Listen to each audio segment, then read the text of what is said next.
Monopoli, a white pearl resting on the Adriatic. A city of fishermen and churches, of alleys woven like the threads of an ancient tapestry. Its historic center is a maze of pale stone, where time seems to stand still.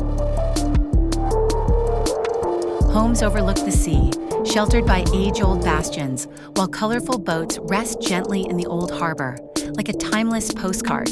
The Cathedral of Maria Santissima della Madia rises with grace, blending baroque art and legend, a symbol of faith and of the deep bond between land and sea.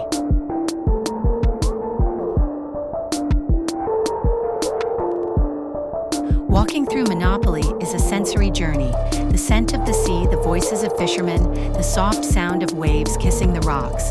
Then there's the castle of Charles V, a stone sentinel watching over the city, a silent guardian of tales of invasions and rebirth.